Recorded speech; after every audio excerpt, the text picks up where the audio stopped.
Welcome to Dr. Kanta Butra's Public Awareness Series. Hello friends, 15 June world elder abuse awareness day. और इससे ज़्यादा खुशी की बात क्या होगी, आज मेरे साथ में है टीम बुजुर्गों के हमसफ़र, डॉक्टर विनोद शाह, डॉक्टर दीपक तोरावाला और इसके साथ में डॉक्टर जयेंद्र भाई भी हैं, पर आज यहाँ पे एब्सेंट है। तो बुजुर्गों के प्रॉब्लम्स के लिए थीम दिया हुआ है, क्लोज द सर्किट। एक्चुअली जो भी उनके प्रॉब्लम है सब सॉल्व हो जाने चाहिए। उसके लिए उनके पहले प्रॉब्लम क्या है डिफाइन करो, उसके लिए कोई लॉ की ज़रूरत पड़े तो वो भी एनफोर्स करो, उनको जो हेल्प चाहिए दो, और सब करके उनके प्रॉब्लम सॉल्व होनी चाहिए। मेरे को नहीं लगता आई थिंक इतनी ईजी है, क्योंकि प्रॉब्लम्स तो बहुत सारे हैं। आजकल 65 के बाद में उम्र भी सब लोगों की बहुत सारी बढ़ गई है, और जैसे जैसे उम्र बढ़ती है फिजिकल प्रॉब्लम आते हैं, चलने में प्रॉब्लम, आंखों के प्रॉब्लम, कान के प्रॉब्लम और बहुत सारी प्रॉब्लम, मेंटल प्रॉब्लम। काफ़ी बार आप अकेले पड़ जाते हो तो मेंटल प्रॉब्लम और बढ़ जाते हैं। आपको निगलेक्ट करते हैं, आपके घर वाले समझो आपसे ठीक से बिहेव नहीं कर रहे, टोटली अकेला रहना पड़ रहा है, खाने पीने का ध्यान नहीं है, तो आपका दिमाग भी बराबर नहीं चलेगा। उसके सिवा काफ़ी बार आपके पास के पैसे ख़त्म हो गए, आपने सब पहले ही दे दिए, या ऐसे ही दूसरी जो प्रॉब्लम्स अगर आपके पास हो और आप एक्टिव नहीं हो, घर में बैठ के ही हो, तो आपके प्रॉब्लम बढ़ते ही जाएंगे। साइकोलॉजिकली आप डिप्रेशन में चले जाओगे और बहुत सारी प्रॉब्लम होगी। इसलिए मुझे लगता है कि इस टॉपिक पे मैं आज नहीं बोलूँगी। आज आपको जो भी बोलना है दीपक भाई और विनोद भाई बताएंगे। जैसे डॉक्टर कांताबेन बुत्रा ने बताया कि 15 जून हम world elderly abuse awareness day celebrate कर रहे हैं। मैडम ने थीम भी बताया।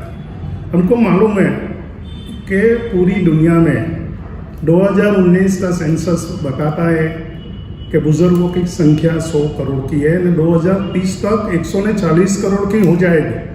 60 बुजुर्ग किसको हम बोलते हैं, 60 साल के ऊपर की संख्या, 65 प्लस 70। तो ये लोग के अलग अलग प्रकार है। भारत देश की कुल वस्ती का 8 से 10% पॉपुलेशन बुजुर्गों का है, वो 12 से 13% 2030 में हो जाएगा, आपको 13% जाएगा। उनकी जो समस्या है एल्डरली एब्यूज, उनको हम धिक्कारते हैं, उनकी हम अवगणना करते हैं, हम उनको कभी कभी निकम्मा समझते हैं। तो मैडम ने काफ़ी डॉक्टर कांताबेन बुत्रा ने बताया, उनको फाइनेंशियल है, उनका वर्बल, अभी हम उनका अपमान करते हैं, शाब्दिक अपमान करते हैं, इशारों से अपमान करते हैं। काफ़ी बुजुर्गों को पैसा की तकलीफ है। ये टाइम कोरोना में हमने देखा। कोरोना में क्या हुआ, ये टाइम सबको लॉकडाउन हुआ था, कंपलसरी घर में रहना पड़ा। जो बड़ा मकानों में रहता था उनका प्रॉब्लम थोड़ा कम था। जो एक रूम के घर वाले थे ना, middle class, lower middle class, वहाँ सीनियर सिटीजन थे और जॉइंट फैमिली, वहाँ इन लोग को थोड़ी ज़्यादा तकलीफ, क्योंकि दवा लाने की थी, पैसा आने का बंद हो गया था, लिमिटेड सोर्सेज था। तब ये लोग को अपमान भी काफ़ी झेलना पड़ा। ये लोग की सेहत है कि जो तबीयत है, हेल्थ है, उनकी भी इतनी अवगणना हुई और ये लोग के काफ़ी प्रॉब्लम है। सूरत शहर का फैमिली फिजिशियन एसोसिएशन एक बुजुर्गों का हमसफर का एक प्रोजेक्ट बहुत बढ़िया 2013 से कर रही है। और उनमें हमारे जो कैप्टन है, कोऑर्डिनेटर मेन है डॉक्टर जयेंद्र भाई, और दीपक भाई उनका कोऑर्डिनेटर है। दीपक भाई बुजुर्गों की समस्या, बुजुर्गों का हमसफर के लिए डिटेल में बताएंगे। फैमिली फिजिशियन एसोसिएशन के पास्ट प्रेसिडेंट हैं, लीडिंग फैमिली फिजिशियन हमसफर डॉक्टर दीपक तोरावाला। विनोद भाई, आपने खूब अच्छी तरह बताया। जैसे हमारा जो फैमिली फिजिशियन एसोसिएशन का बुजुर्गों का हमसफर जो एक्टिविटी है, वो बेसिकली ये एल्डरली जो अपना थीम है, जो 15 जून को हम सेलिब्रेट कर रहे हैं, हर 15 जून को, उसके अनुरूपी है।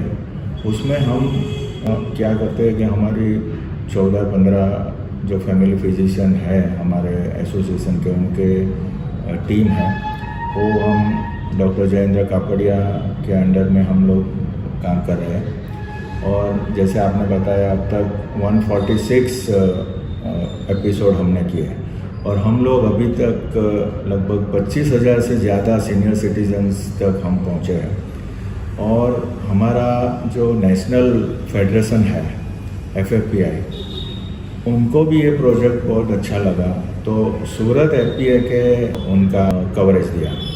तो ये तो हुआ बुजुर्गों का हम सफर। हम लोग तो जैसे एब्यूज़ में क्या है कि फिज़िकल वायलेंस होता है, शाब्दिक आप बुजुर्गों को कुछ कच्चा कहा कुछ सुनते हो, या मेडिकल निग्लिजेंस कि आप उसका ट्रीटमेंट अगर नहीं कराते हो, नहीं करा पाते, वो सब उसमें आता है।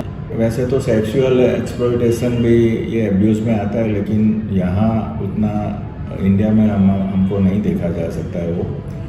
तो हमने जो ये एल्डरली ग्रुप में परेशानी होती है मेडिकली, तो उनके हम लोग करेक्ट साइंटिफिक नॉलेज उनको देते हैं, उसके प्रिवेंशन बताते हैं, साथ में general how to cope up with society, means आपको अपने फैमिली के साथ कैसे रहना चाहिए, मतलब ये एज में अगर आप रिटायर होते हो तो फैमिली में कैसे रहना चाहिए, समाज में कैसे रहना चाहिए, उसका हम प्रेजेंटेशन देते हैं, काउंसलिंग करते हैं। फिर हम लोग एक बात करते हैं मेडिकल बिल की। जैसे आपने कभी देखा होगा कि कोई मिडिल क्लास आदमी है, उसको अगर कुछ ऐसा बीमारी आया, वेंटिलेटर पे रखना पड़ा, आज के ज़माने में ट्रीटमेंट इतना महंगा हो गया है, तो 4, 5, 6 लाख उसका मतलब पूरा बचत उसमें चला जाता है। तो हम लोग उसको बोलते हैं कि भाई ऐसा आप विल करके जाओ, एक मेडिकल विल अभी से ही बना दो, कि जैसे फाइनेंशियल विल तो सब जानते हैं, लेकिन मेडिकल विल अभी से ही ऐसा बना दो कि भाई मुझे ऐसा इरिवर्सिबल कुछ मानो कि बीमारी हुआ तो बस मुझे 3 या 4 दिन वेंटिलेटर पर रखने का, नहीं तो मेरा ट्रीटमेंट बंद कर देने का। तो क्या है कि फैमिली मेम्बर सोशल प्रेशर में चले जाते हैं और पूरा आपका तो ठीक है, लेकिन फैमिली पूरा डिस्टर्ब हो जाता है। तो ये सब हम बात बताते हैं। उसके बाद हमने आगे एक चालू किया, हम सब जानते हैं कि संगीत एक अपना थेरेपी है, जीवन का एक अभिन्न अंग है, और हम लोगों ने देखा कि ये बुजुर्ग जो होते हैं तो उनको पुराने संगीत इतना प्रिय होता है। तो हम लोगों ने ऐसे हमारे ही ग्रुप में से जो अच्छे कलाकार हैं उनका एक टीम बनाया और उसको हमने नाम दिया सुरमई सफ़र। और हम उसमें पुराने बीते दिनों के गीत कुछ अच्छी इन्फॉर्मेशन के साथ 2-2.5 घंटे का जो प्रोग्राम करते हैं, आज वो इतना पॉपुलर है कि हमको उतना इनविटेशन मिल रहा है अलग अलग ग्रुपों से। उसके भी आगे हमने एक दूसरा अभी लॉन्च किया एडल्ट वैक्सीनेशन। वो विनोद भाई बताएंगे कि एडल्ट वैक्सीनेशन में क्या है। थैंक यू दीपक भाई। मोस्ट इम्पोर्टेंट चीज़ हम सबको इसे मालूम है कि वैक्सीन छोटे बच्चे के लिए ही रहती है। अपने वहाँ वृद्ध जो एडल्ट है तो उनके लिए इतनी इम्पोर्टेंट वैक्सीन है। वो लेने से जो उनके रिलेटेड बीमारियां हैं ना, उनसे उनको चौक्कस फर्क पड़ता है। ऐसे CDC एटलांटा और जीरियाट्रिक सोसाइटी ऑफ इंडिया ने 14 वैक्सीन आइडेंटिफाई किया है, पर बुजुर्गों का हम सफ़र में हम 5 वैक्सीन को ऊपर चौक्कस भार देते हैं। सबसे पहले हम बोलते हैं निमोनिया की। आप एक दफ़ा निमोनिया की वैक्सीन 65 साल के ऊपर एक ही डोज आता है, तो 10 साल तक निमोनिया नहीं होना से आप बच जाते हैं। उनके लिए निमोनिया होगा, हॉस्पिटलाइजेशन होना, उनके पीछे का खर्चे से हम बच जाते हैं। इन्फ्लुएंजा की वैक्सीन हर साल लेनी पड़ती है, वो हम बोलते हैं कि आपको ये हर साल लेनी चाहिए। तीसरी वैक्सीन हम हेपेटाइटिस A और B जॉन्डिस की, वो पीलिया बोलते हैं, वो वैक्सीन हम सबको लेनी चाहिए। चौथी है HPV। वो ऐसी वैक्सीन है कि एडल्ट लेडीज़ के लिए नहीं है, पर जो लेडीज़ अटेंड करती है लेक्चर तो उनको बोलते हैं आपकी डॉटर इन लॉ है, आपकी डॉटर है, जो 15 से 18 साल के 15 से 27 साल उनके लिए ह्यूमन पेपिलोमा वायरस, वो वैक्सीन के लिए हम कंपलसरी बोलते हैं। बाकी की वैक्सीन है हम बोलते हैं कि वो ऑप्शनल रहती है, उसमें हम टाइफाइड के लिए चौक्कस भार देते हैं। वजन देते हैं कि आप टाइफाइड, क्योंकि इतना बुजुर्ग लोग है, 4 धाम यात्रा बाहर घूमने के लिए चले जाते हैं, काफ़ी यात्रा पे जाते हैं, तो बाहर पानी पीने का आता है, खाने का रहता है। ये टाइम पे टाइफाइड वैक्सीन आपने तो आपको टाइफॉइड डिजीज से वो बचाएगा। बाकी क्या जो है सिंगल है એટલે हर्पीस का हम वैक्सीन के लिए इतना नहीं बोलते, पर वो उसके अंदर एक आती है। इस तरह ये वैक्सीन कंपलसरी ने हमारा जो बोला ना 147 अलग अलग जगह पे जब लेक्चर दिए, काफ़ी लोग हमको पूछते हैं, उनके हमने ग्रुप बनाया है, लिस्ट बनाया है, जो बोलते उनको थोड़ा कंसेशन में देख के वहाँ के आजू बाजू के डॉक्टर जाके वैक्सीन हम देते भी है, वो सर्विस भी प्रोवाइड करते हैं। लेकिन एडल्ट वैक्सीनेशन बच्चे का पूरा कंप्लीट कोर्स है, शेड्यूल है, तो एडल्ट का है। मैं तो ये प्लेटफॉर्म से कंपलसरी ये कहूँगा कि गवर्नमेंट ऑफ इंडिया, भारत सरकार को ये पूरा कंप्लीट शेड्यूल लेके एडल्ट वैक्सीन का बाहर आना चाहिए।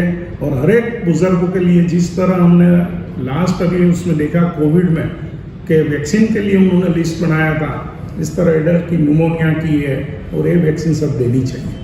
दीपक भाई मेरा मंतव्य है। सही बात है विनोद भाई। और एक दूसरा भी इसके आगे हम लोग, आपको भी पता है कि ब्रेस्ट कैंसर डिटेक्शन कैंप वो लोग हम करते हैं, और उसमें हमारी एसोसिएशन की जो लेडीज़ डॉक्टर है वो ही पेशेंट को एग्जामिन करती है। अगर मानो कि हम 300-400 लेडीज़ का ग्रुप है तो उनके लिए कैंप रखते हैं। उसके बाद अगर कोई सस्पेक्टेड उसमें 4 या 5 केस में लंप मिले तो हम उसका मेमोग्राफी भी हमारा एसोसिएशन के थ्रू ही कराते हैं। अगर सर्जरी करानी पड़े तो ऐसे भी इंस्टेंस हुआ है कि हम सर्जरी भी हमारा कॉन्टैक्ट एक्सप्लॉइट करके सर्जरी भी कराते हैं। हमारा मोटो एक ही है कि आज अगर एक जीवन भी बचता है तो पूरा फैमिली पे वो बहुत ही उपकार लायक है। तो इन नटसेल ये बुजुर्गों का हम सफ़र जो एक्टिविटी है वो हम ये सब लेवल पे हम लोग काम करते हैं। Thank you. तो ये टाइम मैडम आपने जो बताया ना कि अवेयरनेस डे, उनका ये लोग ने थीम भी दे दिया था।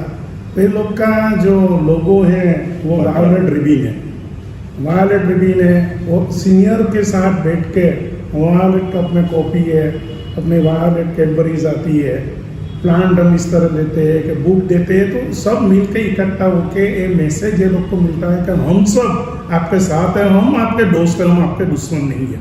ये सीनियर सिटीजन को, बुजुर्गों को एक तसल्ली होगी कि नहीं ये लोग हमारे साथ है, समाज हमारे साथ है, तो ये लोग खुल के बात करेंगे, उनका प्रॉब्लम लेके अपने सामने आएगा, तो जो कुछ हम मदद कर सकेंगे इतना जरूर कर सकते हैं। अब आप थैंक यू। थैंक यू दीपक भाई, विनोद भाई, आपकी एक्टिविटीज़ एक्सलेंट है, पर मुझे लगता है आपको और डीप में जाना पड़ेगा। एक्चुअली प्रॉब्लम्स घर में होती है। पहले जॉइंट फैमिली थी, लोग काफ़ी बार अंदर इंक्लूड हो जाते थे। काफ़ी बार अभी आधे लोगों के बच्चे अमेरिका है, थोड़े बहुत इधर कोई होंगे तो भी अलग अलग जगह पे है। काफ़ी बार साथ में रहना नहीं पसंद करते, साथ में रहते हैं तो भी मेरे को लगता है वो अलग जैसे ही पड़ जाते हैं, तो उससे तो अलग रहना ज़्यादा अच्छा है, ऐसे उनको काफ़ी बार लगता है। तो ये सब के लिए आपने एक तो म्यूज़िक का बताया, बहुत ही अच्छी एक्टिविटी है। उसके सिवा और भी मेरे को लग रहा है कि पर ये आपको घर घर पहुंचना पड़ेगा। आपके पास जो ग्रुप है उसमें आप एक्टिविटीज़ कर रहे हैं, पर जो एक्चुअली लोअर ग्रुप है कि जिनके तक अप्रोच भी नहीं है, अनएजुकेटेड फैमिलीज है जिनको समझता भी नहीं है, कि जो लोग समझते हैं कि चलो एज हो गई मतलब हाँ एक कोना है, यहाँ पे बैठना है, ये करना है, तो वो सब में से उनको बाहर निकालना पड़ेगा। एनीवे जो भी है शुरुआत है, तो और आगे अच्छा ही होगा। Thank you.